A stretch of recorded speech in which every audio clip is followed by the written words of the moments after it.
برنامه سیاسی و تحلیلی دیدگاه.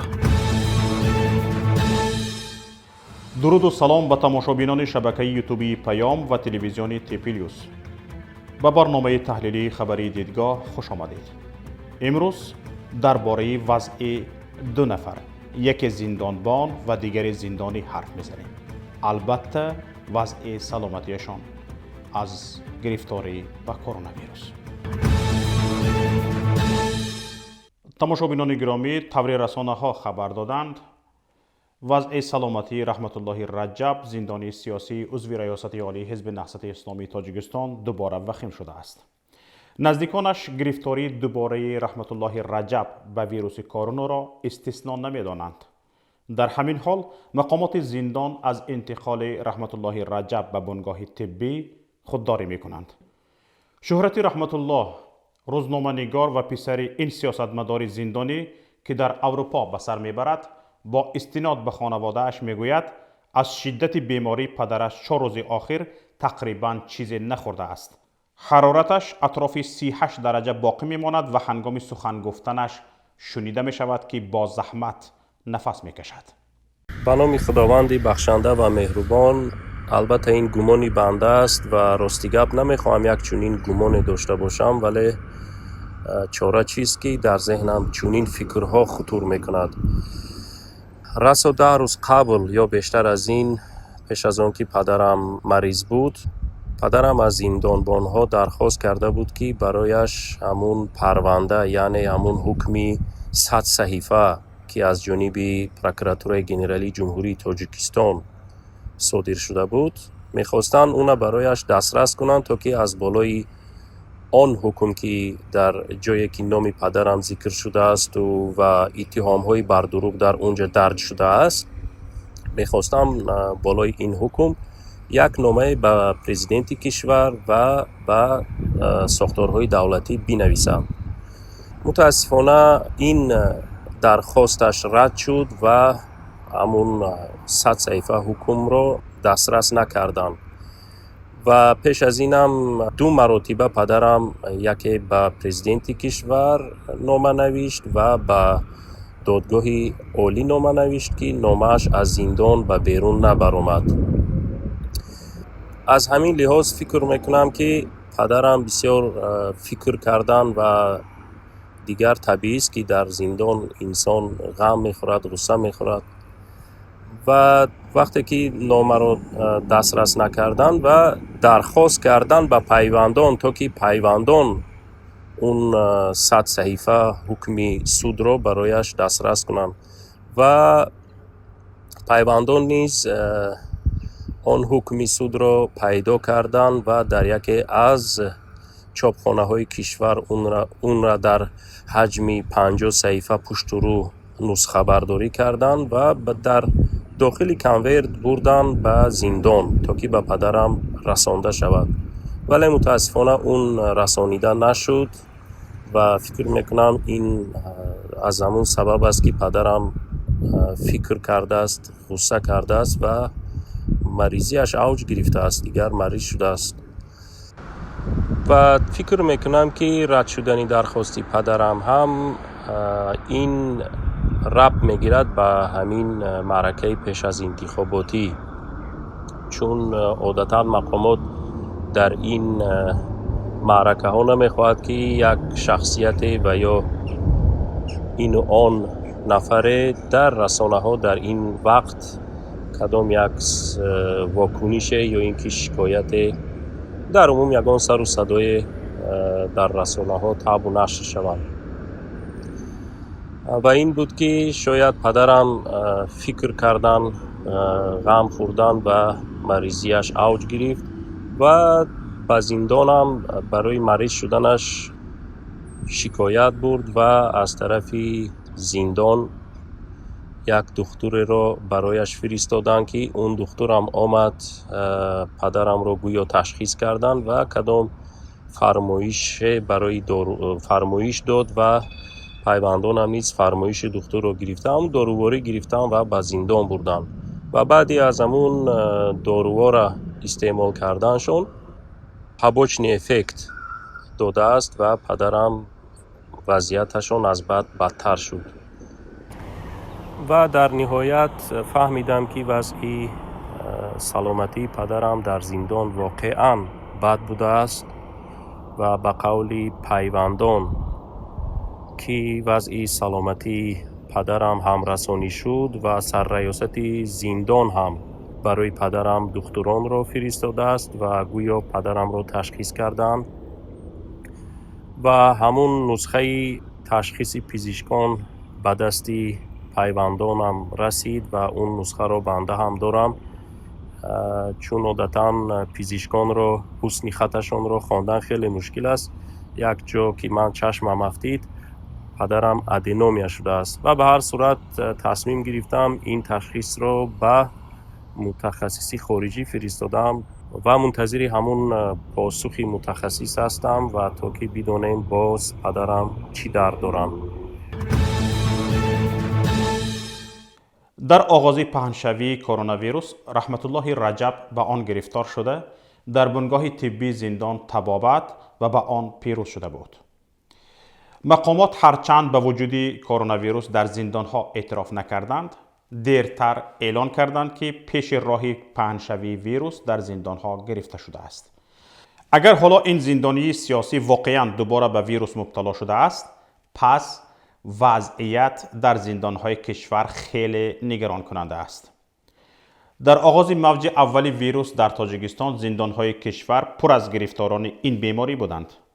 منابع پیام اطلاع داده بودند که تنها در زندان رقم 3 پایتخت واقع در محله معروف به یکم سویتسکی حدود 400 نفر محبوس گرفتاری کرونا ویروس هستند و حالت 47 نفر وزنین ارزیابی می شد. طبق اطلاع منابع ما تنها در 2 زندان تاجیکستان در 2 روز 10 و سنه 11 می 8 نفر بر اثر گرفتاری به ویروس کرونا جان خود را از دست داده بودند. وضع زندان‌های دیگر نیز به همین مانند گفته می‌شد، اما گرفتن معلومات میسر نشد. بعد نشر چند خبر از زندان‌ها، مقامات با کدام راه رسانیدن خبرها از زندان‌ها به ما را پیشگیری کردند، یعنی منبع‌های ما دیگر نتوانستند به ما از زندان خبر گویند. بیماری و نداشتن اجازه طبابت تنها مشکلی نیست که رحمت الله رجب را همیشه پیگیری می‌کند. رحمت الله رجب بارها در زندان شکنجه شده است که درباره برخی از آنها ما اطلاع داده بودیم. برای مثال روز 20 می سال 2019 رحمت الله رجب در زندان مجازات و به اتاق جریموی یا پمیشن کامیر نو تیپ گذرانیده و زیر شکنجه شدید گرفته شده بود. مقامات زندان دعوا کرده بودند که گویا رحمت الله رجب قاعده های زندان را پایمال و از اجرای دستور زندان ها سرکشی کرده است. اما پیوندان محبوس می گفتند رحمت الله رجب برساندن خبرهای مربوط به آشوب در زندان وحدت عیبدار شده است و مقامات زندان این کار او را تبلیغ معنی داد کرده اند. آن زمان به خانواده‌اش اجازه ندادند به واخوری نقشوی با او بروند، در حالی که وضع سلامتی این عضو بلند مقام حزب نهضت اسلامی تاجیکستان با شدت بد شد. تنها بعد اعلان گرسنه‌نشینی همسرش مقامات زندان او را از حجره جریموی آزاد نموده اجازه ملاقات با خانواده‌اش را دادند. حالا وضع سلامتی این زندانی سیاسی 63 ساله باز وخیم شده است. طبق گفته پیوندانش رحمت الله رجب همچنین از درد گرده ها، بغم ها، ستون مهره که در زندان معیب شده است و همچنین معده و غیره اذیت میکشد. رحمت الله رجب یگانه زندانی نیست که به بیماری از جمله ویروس کرونا گرفتار شده از آن رنج میبرد و زندانیان تنها گروه نیستند که گرفتاری بیماری میشوند. به بیماری ها همه حتی زندانبان ها مبتلا میگردند، از جمله زندانبان رقم 1 منصور عمروف. قبلا رسانه ها از گرفتاری منصور عمروف به ویروس کرونا و معالجه بیش از 1 ماهش اول در بیمارخانه استقلال سپس در بیمارخانه کسری های سرایتی خبر داده بودند. طبق اطلاع منبع‌های ما منصور عمروف در بیمارخانه استقلال یک حجره برهوای لیوکس را بند کرده بود و بیمار رقمی 1 حساب می شد و طبیبان تمام کوشششان را در معالجه اش صرف می کردند. ولی با وجود سعی کوشش همیشگیشان به زندانبان رقم 1 و قبلا امنیت رقم 2 کارشان پسند نآمد و منصور عمروف طلب کرد که به بیمارستان سرایتی گذرانیده شود. مبلغ زیاد بنابر استفاده گرانبهاترین داروها و دستگاه‌ها و به شخص خودش اختصاص دادن 2 طبیب و 4 پرستار برای طبابت عمروف مصرف شد. البته از کجا؟ از حساب بودجه.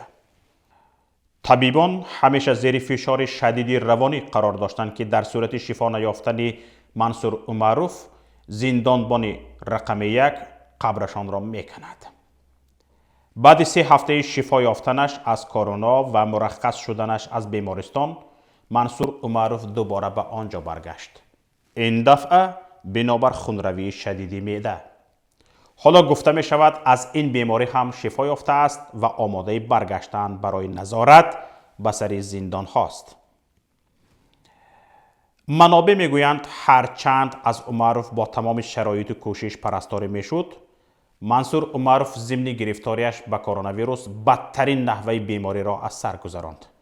چند بار تا سرحد مرگ پیش رفت و نزدیک بود برای پاسخ دادن به زجر و شکنجه و عذاب 12,000 زندانی تاجیک به نزد منکر و نکیر برود. ولی تقدیرش هنوز زنده ماندن بوده است و برگشت و زنده ماند. تا گرفتاری منصور عمروف به کرونا ویروس و درد شدید معده و آن زمان و تا حالا صدها یا شاید هزارها زندانی از این و دیگر بیماری ها رنج می بردند و می برند. با فرق از منصور عمروف کسی کمترین توجه به درد و رنج این بیماران نمی کند. حتی داروهایی که از طرف سازمان های بین المللی مخصوص برای زندانیان جدا می شود، از طرف زیردستان این زندانبان رقم 1 فروخته می شود. 10 نفر آن زندانیان با عذابهای شدید بنابر نرسیدن دارو جان دادند و صدهای دیگر عذابهای سختی را پشت سر کرده شفا یافتند. از جمله همین رحمت الله رجب که در این 5 سال پس پنجره های محبس چی بیماری هایی که ندید و چی عذاب هایی که نکشید. منصور عمروف وقتی بیمار بود خانواده اش، دوستانش، همکارانش کنارش بودند و تسکینش میدادند. اما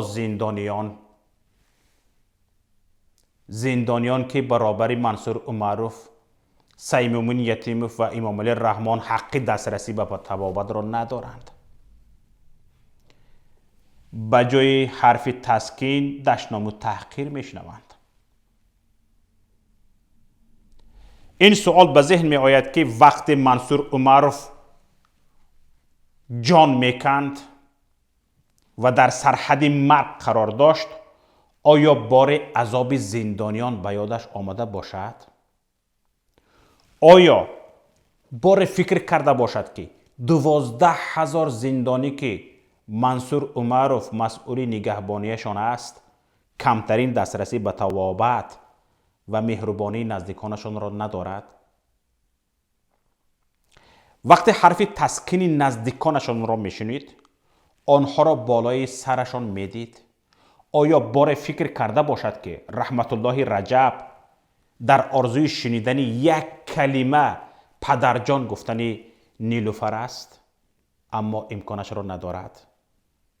این را منصور عمروف حس میکرد، درک میکرد، میفهمید. جابر رحمت الله رجب از آغاز بازداشتش تا این زمان همیشه زیر شکنجه روانی قرار دارد و حداقل 4 مراتب مورد شکنجه شدید فیزیکی قرار گرفته است که در نتیجه سلامتیش را از دست داده، وضع روانیش هم خوب نیست. بار اول سنه 16 سپتامبر سال 2015 هنگام بازداشتشان در سیزا از جانب کمیته دولتی امنیت ملی مورد شکنجه و یا خود لطوکوب قرار گرفت که در نتیجه به مدت 6 ساعت از هوش رفت و عضوی بدنش تا برگزاری دادگاه ورم بود. مراتبه دیگر ماه ایون سال 2016 تحت شکنجه قرار گرفت که در نتیجه دست چپش نقصدار شده است. سبب این شکنجه بدوش نگرفتنی حکم دادگاه نسبتش بود. در دفعه دیگر در همین سال یعنی 27 سپتامبر سال 2016 هنگام انتقالش از سیزا و زندان رقم 1 شهر دوشنبه از جانب نماینده های وزارت کارهای داخلی به طور شدید شکنجه شد که در نتیجه به بیماری اینسولت مبتلا شد. سبب این دفعه شکنجه شدنش فعالیت های کسبی پسرش شهرتی رحمت الله گفته می شود. یک روز قبل در نزد حوالیشان تعدادی از دانشجویان با نشان اعتراض به سوی خانه آنها سنگ و تخم پرتاب کردند. در مراتبه دیگر سنه 21 می سال 2019 تا سنه 25 می سال 2019 در شکنجهگاه بره نکرده با چوب دست زیر لط و کوب قرار دادند و مدت 4 روز در همینجا نگهداری کردند. در نتیجه مریضی اینسولتش اوج گرفت و کاملا یک طرف چپ عضو بدنش از کار ماند. بار دیگر ماه می سال روان یعنی سال 2020 به بیماری کووید 19 گرفتار شد. بعد از شفا یافتنش ضرر ویروس به کمرش اثر گذاشته است و حالا از درد ستون مهره‌اش رنج میبرد. وقتهای اخیر از سلامتیش سخت شکایت میکند. اینجا من میخواهم یک مراجعه داشته باشم به پیوندان دیگر زندانیان سیاسی. مادران عزیز، برادران و خواهران گرامی که نزدیکان شما بیگناه با ظلم در کنج زندان هستند. ما درباره رحمت الله رجب از پیوندانش خبر گرفتیم که به چه حال گرفتار است. شاید پیوندان شما هم به همین حالت گرفتار باشند، کسی خبر ندارد. این شهرت رحمت الله است و خواهرش نیلوفر است که به رسانه ها میگوید پدرش در چه حال هستند و از احوال پدرش خبر میدهد و جهانیان با خبر میشوند. اما حال و زار پیوند شما که در زندان قرار دارد چه است؟ کی میداند؟ اگر از حال آنها شما خبر ندهید کی باید خبر دهد؟ اگر از حال آنها شما خبر نگیرید کی باید خبر بگیرد؟ لطفاً در این باره اندیشه کنید. از این برادر و این خواهر که برای آزادی پدر چگونه مبارزه میبرند و چگونه جان فدایی ها میکنند باید درس عبرت آموخت.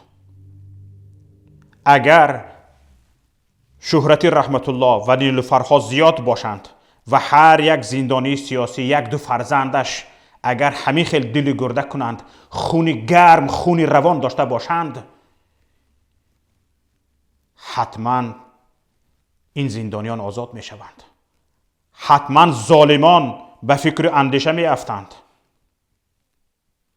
هیچ کس شرمندگی را به گردن نمی گیرد. حتما این ظالمان می خواهند خود را از شرمندگی نجات دهند و بیگناهان را آزاد می کنند. این کار شدنی است.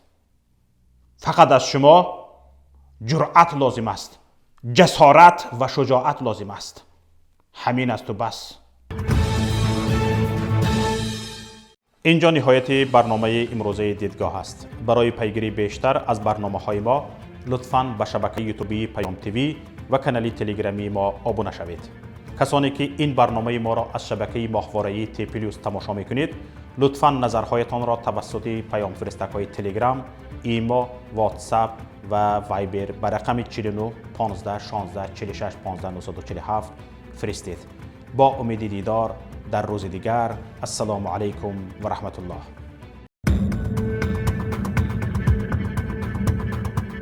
برنامه سیاسی و تحلیلی دیدگاه.